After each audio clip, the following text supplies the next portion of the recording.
গ্রীষ্ম, বর্ষা, শরৎ, হেমন্ত, শীত, বসন্ত।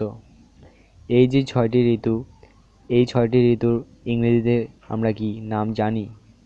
ইংরেজি নামগুলো কি হবে তা আজকের ক্লাস থেকে আমরা জেনে নেব। তো ক্লাসটা শেষ পর্যন্ত দেখার জন্য অনুরোধ রইল। তো প্রথমে কথা বলি গ্রীষ্ম। গ্রীষ্মকালের ইংরেজি কি? গ্রীষ্মকাল এর ইংরেজি হচ্ছে সামার। গ্রীষ্মকালের ইংরেজি কি? M-E-R, summer. গ্রীষ্মকালের ইংরেজি সামার। বর্ষাকাল। বর্ষাকালের ইংরেজি কি? বর্ষাকালের ইংরেজি হচ্ছে rainy season. Rainy season. R-A-I-N-Y, rainy, S-E-A-S-O-N, season. Rainy season.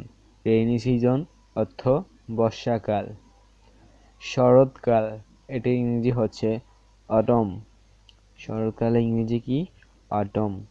A-U-T-U-M-N, autumn অর্থ শরৎকাল। হেমন্তকাল, এটির ইংরেজি কি হবে? হেমন্তকালের ইংরেজি হচ্ছে লেইড অথম। হেমন্তকালের ইংরেজি কি? Laid autumn. L-E-T-E, laid. A-U-T-U-M-N, autumn. Laid autumn অর্থ হেমন্তকাল। শীতকাল। শীতকালের ইংরেজি কি? শীতকালের ইংরেজি হচ্ছে উইন্টার। শীতকালের ইংরেজি কি? উইন্টার। পাশে আমি বাংলা লিখে দিয়েছি, সেটিও ফলো করতে পারেন। উইন্টার বানানটি কি? W-I-N-T-E-R, উইন্টার অর্থ শীতকাল। বসন্তকাল, এটির ইংরেজি স্প্রিং। এটির ইংরেজি কি? স্প্রিং। স্প্রিং এর বাংলা বসন্তকাল। স্প্রিং বানানটা কি? S-P-R-I-N-G, স্প্রিং অর্থ বসন্তকাল। তো আশা করি আজকের পর থেকে আপনারা আর ভুলবেন না, আর এই ৬টি ঋতুর ইংরেজি নেম জেনে গেছেন।